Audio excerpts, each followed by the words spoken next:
सर्वांना आजच्या ज्येष्ठ पौर्णिमेनिमित्त मंगलमय शुभेच्छा.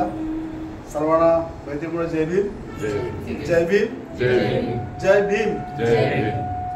तर करुणा के महासागर विश्ववंदनीय भगवान बुद्ध आपणा सर्वांचे प्राणदाते, या प्रबुद्ध भारताचे निर्माते, भारतीय राज्यघटनेचे शिल्पकार, विश्वरत्न बोधिसत्व डॉक्टर बाबासाहेब आंबेडकर आणि त्रिरत्न बौद्ध महासंघाचे संस्थापक पूज्य भंते उर्गेन संघरक्षित यांच्या विचाराची सुसंगत राहून त्याप्रमाणे आपण सर्वांना आजच्या या प्रवचनाला उपस्थित झाल्याबद्दल सर्वप्रथम धन्यवाद देतो. सर्वांना पुन्हा एकदा मैत्रीपूर्ण जय भीम करतो.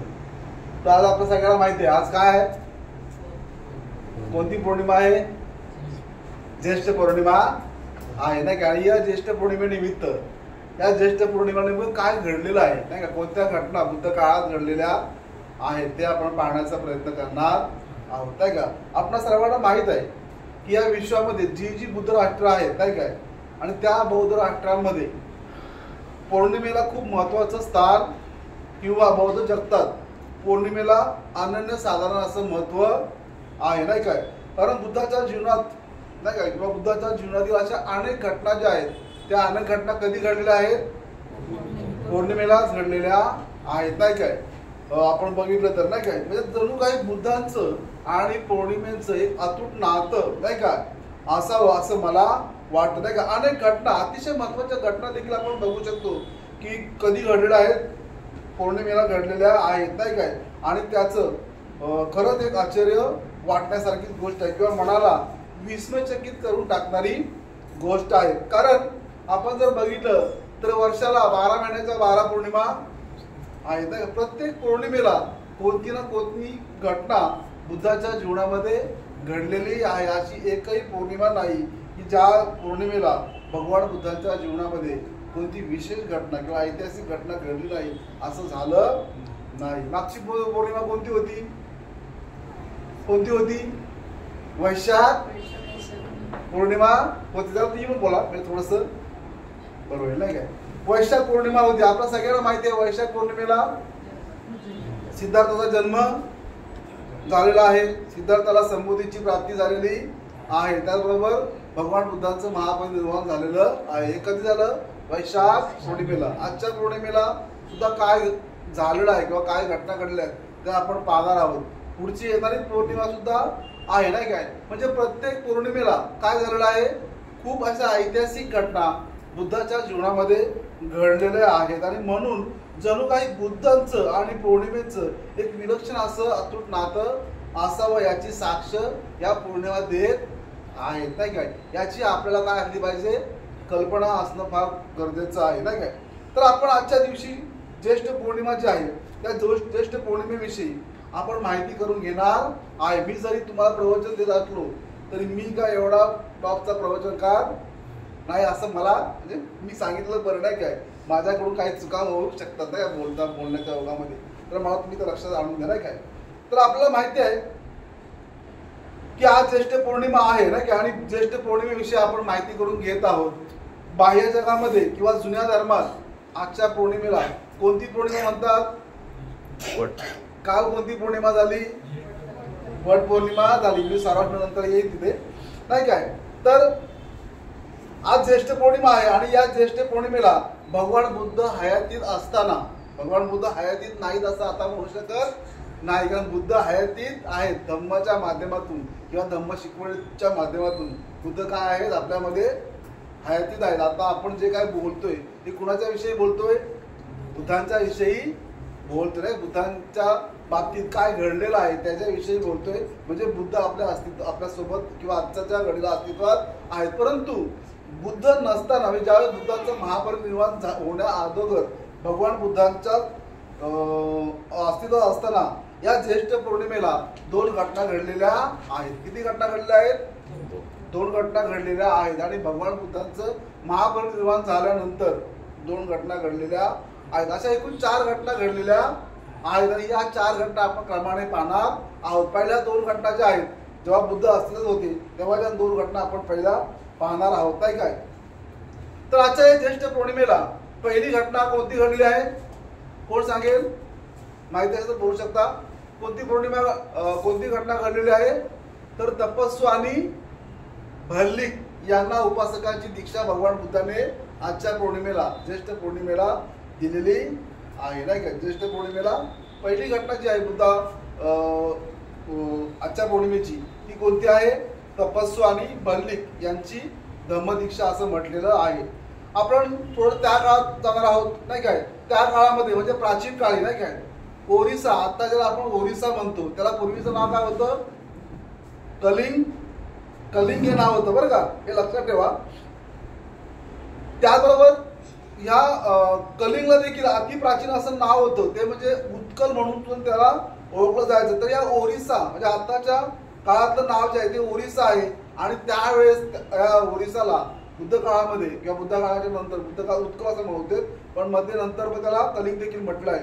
तर या उत्कल गणराज्यातून ब्रह्मदेशातील इरावती नदीच्या नावाच्या नदीच्या मुखाशी गेलेल्या लोकांनी तिथे काय केलं होतं, गाव बसवलेलं होतं. तो समूह जो असतो नाही का व्यापारी लोकांचा, तो समूह ब्रह्मदेशातील इरावती नावाच्या नदीच्या मुखाशी गेलेल्या लोकांनी तिथे ते गाव बसवलं होतं. आणि त्या गावाला त्यांनी आपल्या देशाची आठवण म्हणून त्या गावाला, जे गाव त्यांनी बसवलं होतं त्या गावाला आपल्या देशाची आठवण म्हणून उत्कल हे नाव दिलं होतं. म्हणजे कलिंग किंवा जे ओरिसा आहे नाही का, त्या तिथले लोक जे आहेत, तिथले व्यापारी जे आहेत ते तिथे गेले होते. आणि तिथे राहिल्यानंतर नाही का, आपण आज आपल्या भारतामध्ये बघा अनेक 3-3, 4-4 नाव आहेत. दादर इथे पण आणि दादर पेनला पण आहे, नाही का. म्हणजे मला असं वाटतं की असं काहीतरी झालं असेल, इकडचा दादरचा माणूस तिकडे गेला असेल आणि त्याने त्या म्हणजे असं होऊ शकतं नाही काय.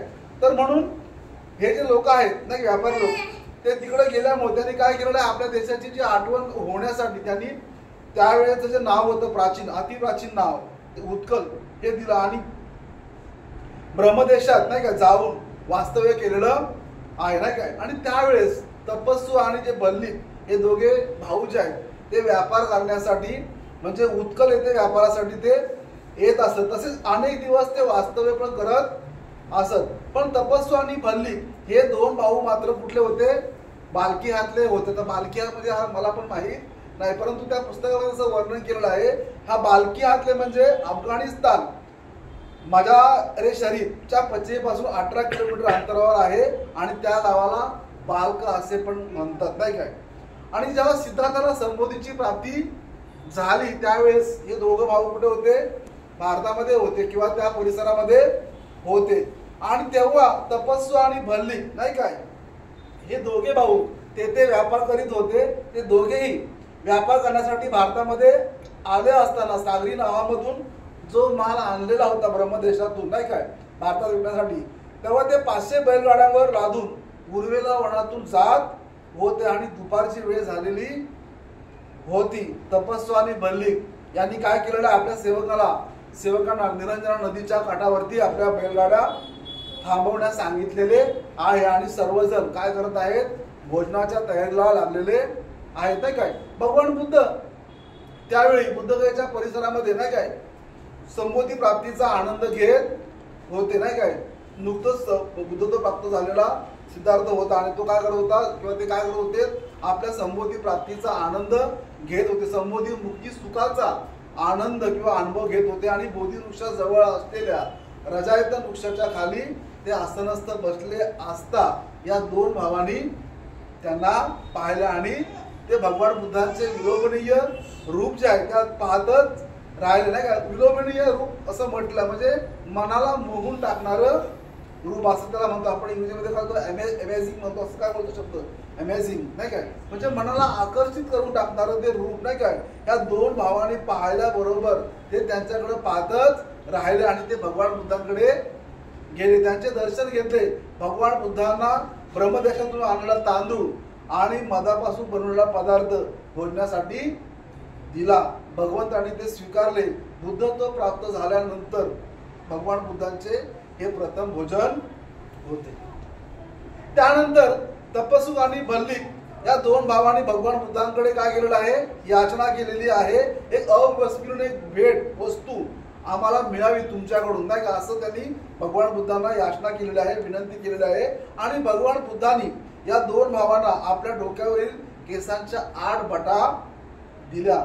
त्या घेऊन ते तत्काळ आपल्या उत्कल या राज्यात घेऊन गेले आणि तिथला जो राजा होता नाही का उत्कलापती, त्याने स्तूपांची निर्मिती करून त्यांच्या गर्भात हे केस सन्मानपूर्वक स्थापन केले. आजही तेथील लोक या स्तूपांची काय करतात, पूजा करतात नाही का. त्यावेळी भगवान बुद्ध यांच्याकडून तपस्वी आणि भल्लिक यांनी काय केलं होतं, पंचशील ग्रहण केलं, पण धर्म उपदेश ऐकला नाही. त्यावेळेपर्यंत भिक्षू संघ आणि उपासकांचा संघही स्थापन झालेला नव्हता नाही काय. नुकतंच संबोधी प्राप्ती झालेली होती नाही काय. धम्म सांगण्याची गोष्ट तर राहिली किंवा संघ स्थापन करण्याची गोष्ट तर बाजूलाच आहे, परंतु धम्म उपदेश देखील बुद्धाने तुम्हाला दिलेला नव्हता नाही का. म्हणून भगवंतांना शरण जातो, त्यांच्या धम्माला शरण जातो, या दोन वचनांनीच ते शरण गेले. म्हणून बौद्ध संस्कृतीत त्यांना द्विवाचिक उपासक असे म्हणतात नाही का. हे दोन व्यापारी भाऊ तथागतांचे प्रथम शरण उपासक होते आणि भगवान बुद्ध आपल्या भिक्षू संघाला त्यांच्याबद्दल सांगताना असं म्हणत की हे भिक्षुनो, प्रथम शरण गेलेल्या उपासकांमध्ये तपस्सू व भल्लिक हे पहिले आहेत. आणि त्या दिवशी आजच्या ज्येष्ठ पौर्णिमेला नाही काय तपस्सू आणि भल्लिक यांना भगवान बुद्धांनी काय केलेला आहे, धर्मोपदेश केला, त्यांना उपासक बनवून घेतलेला आहे. तो दिवस कोणता होता, ज्येष्ठ पौर्णिमेचा होता, आजचा दिवस होता नाही काय. एक मान्यता अशी पण आहे की या दोघांनी म्हणजे तपस्वी आणि भल्लिक नाही का, या दोघांनी ब्रह्मदेशाला भगवान बुद्धांच्या पवित्र केस धातूंची भेट देऊन काही उरलेले केस आपल्या जवळ ठेवले.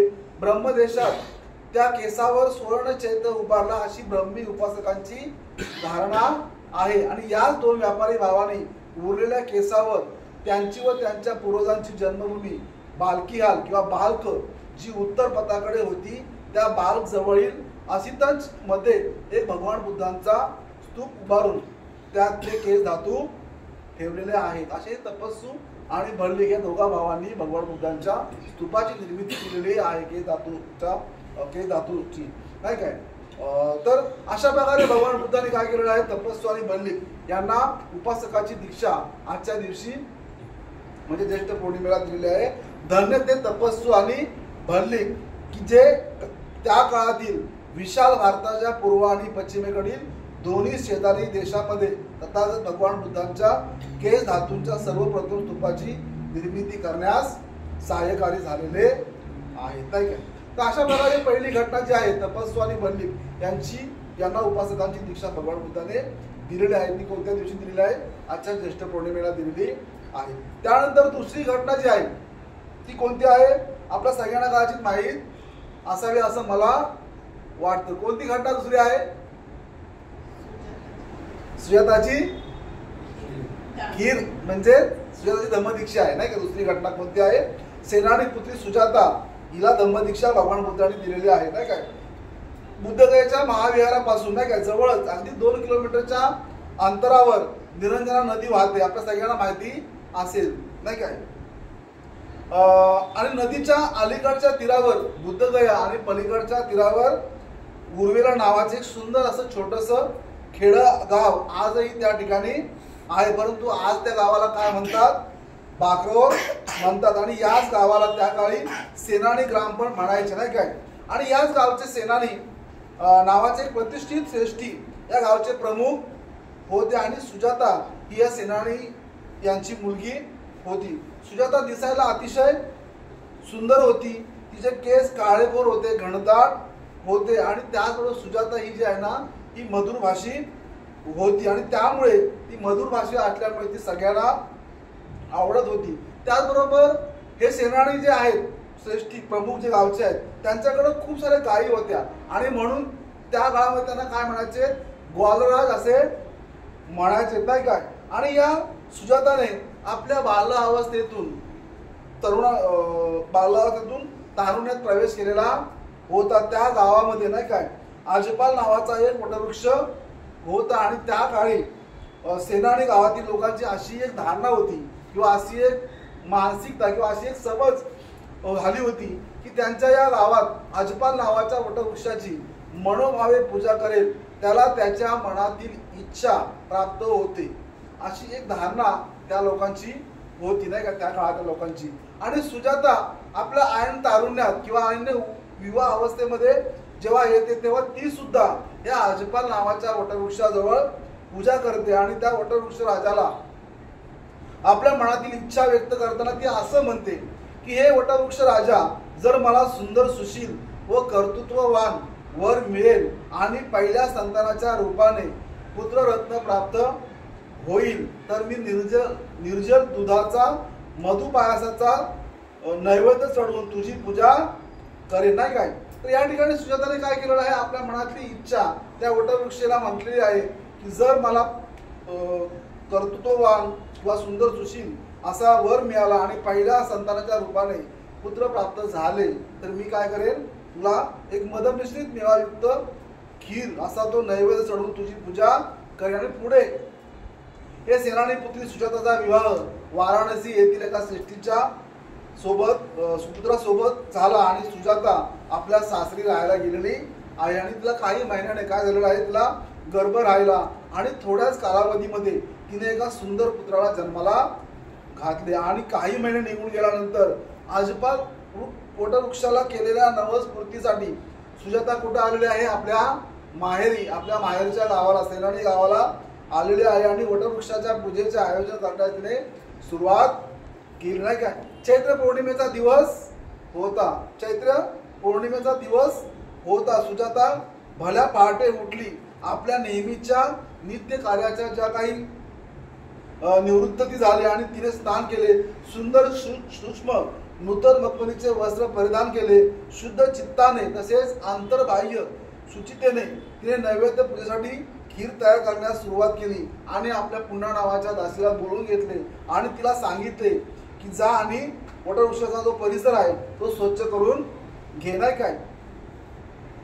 अर्थात पुन्हा दासी नाही का वटवृक्षाखाली जातच होती, गेली होती आणि सिद्धार्थ गौतम ध्यानस्थ बसले होते आणि आहाराच्या प्रतीक्षेमध्ये होते. पुन्हा दासीने ते सगळं बघितल्यावर तिथली जी काही सिद्धार्थावरती नजर पडली आणि तिला वाटलं की वृक्ष देवताच प्रसन्न झालेली आहे नाही काय. आणि ती लागली पुन्हा कुठे आलेली आहे, घराकडे आली आणि तिने आपल्या मालकिनीला हा सगळं वृत्तांत सांगितला. सुजाताला हे सगळं समजल्यावरती नाही काय तिला आश्चर्य वाटले नाही काय. आणि मग सुवर्ण पात्रामध्ये तो जो नैवेद्य आहे खीर घेतली आणि वटवृक्षाजवळ येऊन त्या वटवृक्षाला वंदन करून म्हणाली की हे वनदेवते, माझा हा नैवेद्य कृपा करून स्वीकारावा नाही काय.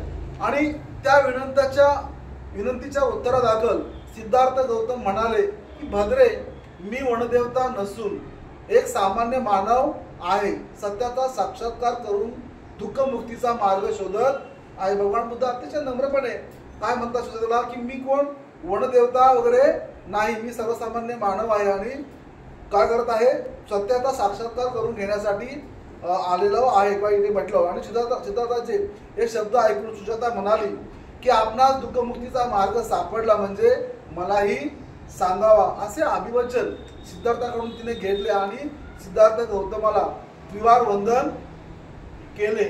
वटवृक्षास प्रदक्षिणा घातली आणि संतुष्ट व प्रसन्न मनाने ती घराकडे निघून गेलेली आहे नाही काय.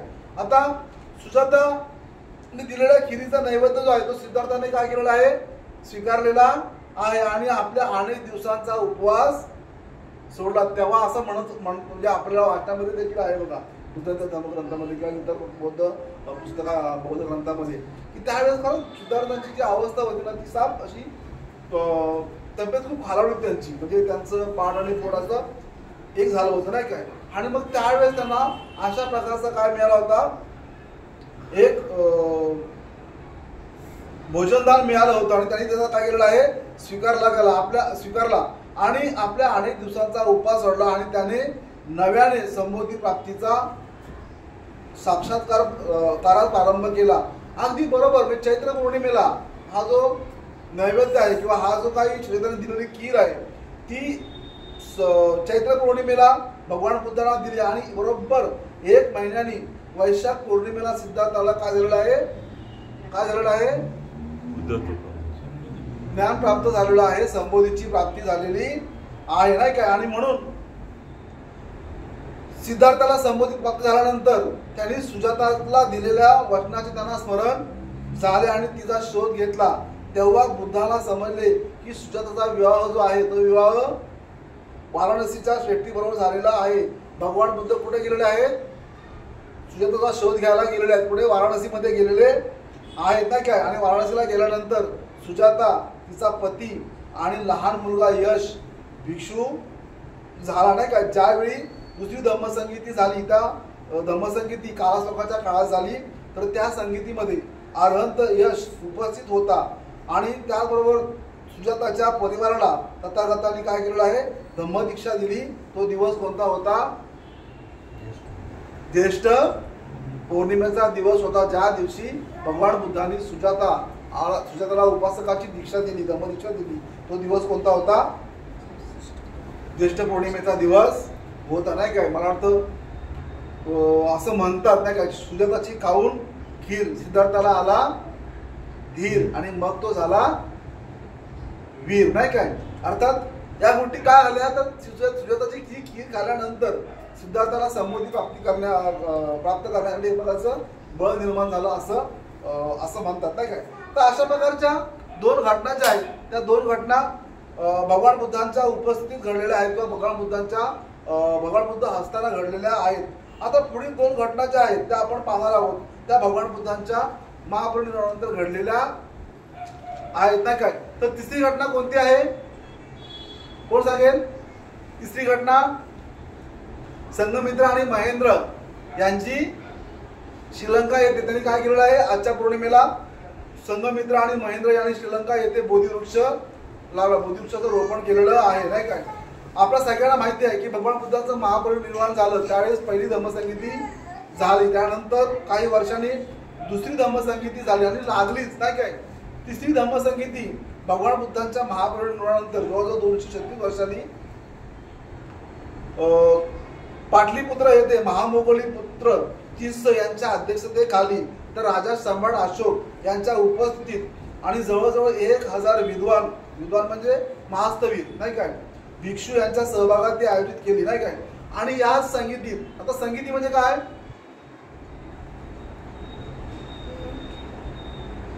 माहिती आहे संगीती नाही का. त्यावेळेस संगीती म्हणत, आता काय म्हणतात? येस, परिषद म्हणतात नाही का. आता पूर्वी तो शब्द काय होता माहित नाही, परंतु आपल्याला हे माहित असणं गरजेचं आहे नाही का. तेव्हा संगीती म्हणत होते, परंतु आता काय म्हणतात? परिषद म्हणतात. अनेक लोक किंवा अनेक बौद्ध विद्वान जे आहेत ते एकत्र येतात आणि अनेक प्रकारच्या ज्या काही घटना घडत होत्या त्यावर चर्चा करतात नाही काय. तर तशा प्रकारे त्या संगीतीत काय झालेलं आहे? त्रिपिटकाचं संगायन केलं. ज्या विद्वान भिक्षूंना बुद्ध वचनाचे ग्रंथ तोंडपाठ होते यांची उजळणी करून ते शुद्ध करून त्यांची पुनरावृत्ती करण्यास आली. या धम्मसंगीतीत त्रिपिटक म्हणजे शुद्ध पिटक, विनय पिटक, अभिधम्म पिटक यांचे संगायन करून या संगीतीने नवराष्ट्रामध्ये एकूण 19 भिक्षू पाठवले आणि सिंहल द्वीप म्हणजे श्रीलंके येथे महेंद्र आणि त्याचे 6 सहकारी यांना पाठवण्यात आलेले आहेत नाही का. या 6 जणांची नावं काय आहेत बघा? इहिय, उतिय, भद्रशाल, संबल असे 4 स्थवीर आणि संघमित्राचा मुलगा सुमन तसेच त्याचा मावस भाऊ मुंडक अशा 6 जणांना सम्राट अशोकाने श्रीलंका येथे धम्म प्रचार आणि प्रसार करण्यासाठी पाठवलेले आहेत. त्यानंतर पाटलीपुत्र येथे जेव्हा अशोकाराम बांधून झाला आणि त्याचा अर्पण समारोहाच्या प्रसंगी एका उत्सवाचे आयोजन करण्यात आले होते. सम्राट अशोक या प्रसंगी खूप आनंदी, प्रसन्न आणि समाधानी होते. ते भदंत मोगलीपुत्रास म्हणाले की भदंत, बौद्ध धर्मात कोणत्या वस्तूचा त्याग महान समजला जातो? सम्राट अशोक आपल्याला माहिती आहे सगळ्यांना की फार महान त्यागी व्यक्ती किंवा महान सम्राट अशोक होऊन गेलेला आहे ना काय. तर त्यावेळेस महास्थवीर असे म्हणतात की तथागत भगवान बुद्धांच्या काळात सुद्धा तुमच्या एवढा त्यागी नव्हता नाही काय. त्यानंतर सम्राट अशोक पुन्हा त्यांना प्रश्न विचारतात की माझ्यासारखा माणूस धम्माचा दायाद सगळा होऊ शकतो का नाही काय. तर यावर भगवान भदंत म्हणाले की तुमच्यासारखा माणूस सुद्धा धम्माचा दायद होऊ शकत नाही. जो आपला मुलगा किंवा मुलगी यांना शुद्ध धम्मात प्रवेशित करतो तो धम्माचा दायाद किंवा धम्माचा सगळा होऊ शकतो. आणि जवळच महेंद्र आणि संघमित्रा त्या ठिकाणी होते आणि ते शब्द ऐकल्यावर त्यांनी स्वतःहून नाही का स्वेच्छेने महान अशी प्रवज्जा घेण्याचा मनोदय प्रकट केला. उपराज तिस्स यांनी प्रवज्जा घेतली. महेंद्र आणि संघमित्रा पती अग्निब्राह्य यांनी प्रवज्जा घेतली. महेंद्र तर उपराज होणार होता, म्हणजे सम्राट अशोकाच्या नंतर राजा कोण होणार होता? महेंद्र होणार होता. त्या दिवशी ती तशी घोषणा होणार होती. पण असं असून सुद्धा महेंद्राने काय केलेलं आहे? प्रवज्जाला महत्वाचं मानलेलं आहे, महान समजलेलं आहे. आणि प्रवज्जा वेळी महेंद्र याचं किती वय होतं? 20 वर्षाचं वय होतं आणि संघमित्रा हिचं 15 वर्ष होतं नाही का. आपण बौद्ध म्हणून नाही का एवढे आहोत नाही का. बघा या गोष्टी आपल्याला अवघड जातील, परंतु बाबासाहेबांचे अनुयायी म्हणून एक बौद्ध व्यक्ती म्हणून आपली देखील ती जबाबदारी आपल्यावर येऊन पडलेली आहे असं मला वाटतं. कारण बाबासाहेबांची धर्मक्रांती ही धर्मक्रांती बाबासाहेबांनी यशस्वी केलेली आहे. परंतु त्या धर्मक्रांतीला गतिमान करण्यासाठी यापुढे इथून तरुणांनी काय केलं पाहिजे? स्वतःहून काय केलं पाहिजे? त्यांनी त्याला एक प्रकारचं त्या सहभाग घेतला पाहिजे असं मला वाटतं. कारण बौद्ध धर्माचा ऱ्हास झाला, त्याला अनेक कारण 6 कारणं सांगितली, तिकडे मी जात नाही. परंतु पुन्हा ही धर्मक्रांती नाही काय होऊ नये, तिला गती देण्यासाठी किंवा धर्मक्रांतीला पुढे घेऊन जाण्यासाठी खरंच बौद्ध तरुणांनी किंवा बौद्ध पालकांनी आपल्या मुलांची तयारी असेल तर त्याला आपल्याला असं वाटतं बघा, बौद्ध सगळ्या पालकांना वाटतं की माझा मुलगा डॉक्टर व्हावा, इंजिनियर व्हावा, वकील व्हावा, प्राध्यापक व्हावा वगैरे वगैरे. परंतु असं कधी वाटतं का आम्हाला की माझा मुलगा धर्मप्रचारक व्हावा? नाही. फार मोठी म्हणजे आपण एक बौद्ध म्हणून आम्हाला तसं देखील विचार करायला हरकत नाही की बाबासाहेबांची धर्मक्रांती ही अधिक गतिमान करण्यासाठी आम्हाला तसा देखील विचार करावा पाहिजे. जर आमच्या मुलांची तयारी असेल तर आम्ही सहज त्या गोष्टीला काय केलं पाहिजे? त्यांना पुढाकार घेऊन आम्ही त्यांना प्रोत्साहित केलं पाहिजे.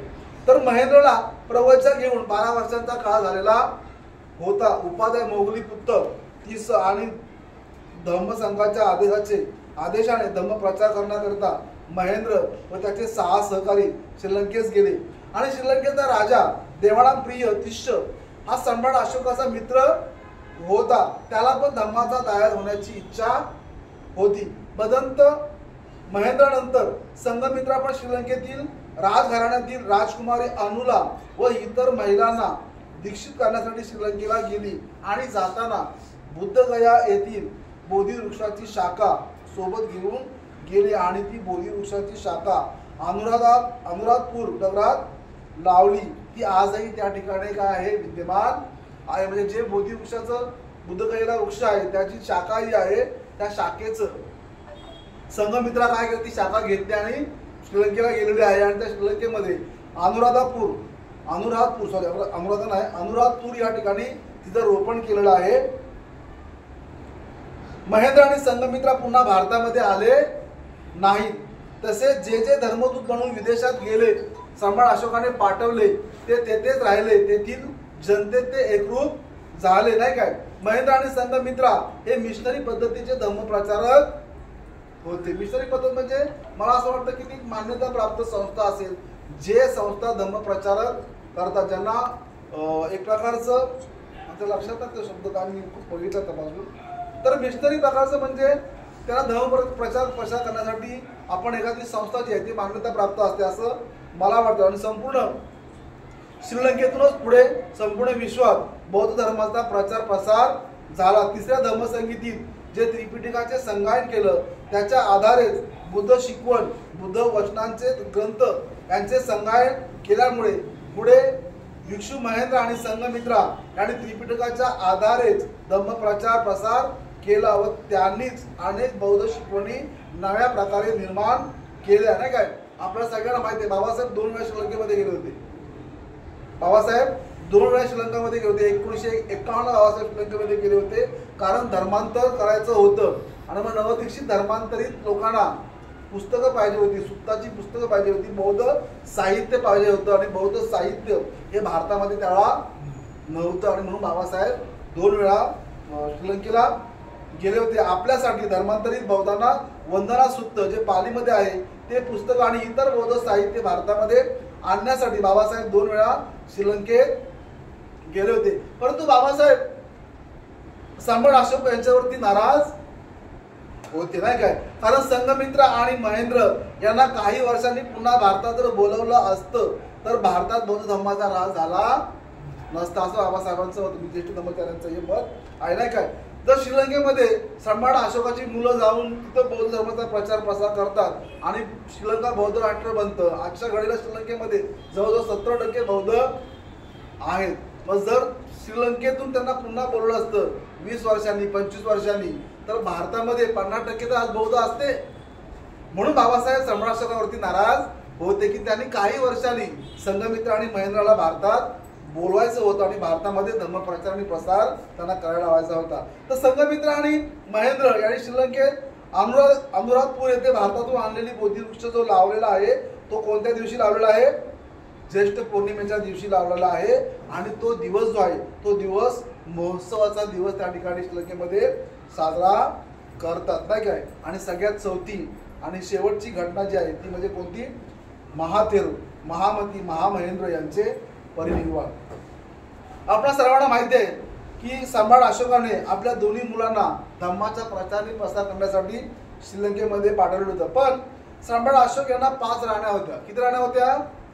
5 राण्या होत्या. देवी, असंघमित्रा, कालुवाकी, पद्मावती आणि तिश्यरक्षिता, नाही काय? ज्यावेळी राजकुमार अशोक युवराज पद ग्रहण करण्यासाठी उज्जैन येथे जात होते तेव्हा त्यांचा विवाह विदिशा नगरीच्या म्हणजे विदिशा नगरी त्या काळी होता, आता वर्तमानामध्ये त्याला सांची म्हणतात, नाही काय?